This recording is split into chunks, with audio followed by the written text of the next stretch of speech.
ಅವ್ರಿಗೆ ಎಷ್ಟು ಆನಂದ ಅಲ್ಲಕ್ಕಿಲ್ಲ ತಾಯಿಗೆ. ಕಳೆದು ಹೋಗಿರ್ತಕ್ಕಂಥ ಕೂಸು ಸಿಕ್ಕಾಕ್ರಾಗ ತಾಯಿಗೆ ಎಷ್ಟು ಆನಂದ ಆಗಿರ್ಲಕ್ಕಿಲ್ಲ. ಸುಮ್ಮನೆ ಒಂದಿಷ್ಟು ಅನುಭವಿಸ್ಲಿಕ್ಕೆ ಬಂದವ್ರು ನಾವು. ಅಪ್ಪ ಬಸವಣ್ಣನವ್ರು ಏನ್ ಮಾಡಿದ್ರು?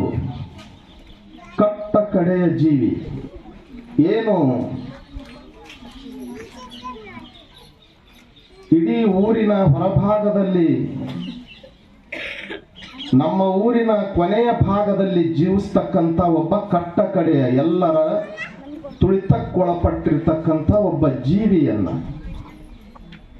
ಎಷ್ಟು ಕ್ಲಿಷ್ಟಕರವಾಗಿರ್ತಕ್ಕಂಥ ಪರಿಸ್ಥಿತಿ ಇತ್ತು 12ನೇ ಶತಮಾನದೊಳಗಂತಂದ್ರೆ ಈಗೂ ಐತಿ. ಯಾಕ ನಾವು ಅವರು ನಮ್ಮವರು ಅಂತ ಅನ್ನಾಕ ನಮ್ಮಲ್ಲಿ ಹಿಂಜರಿಕೆ ಆಗ್ಲಿಕ್ಕತ್ತೆ. ಅದು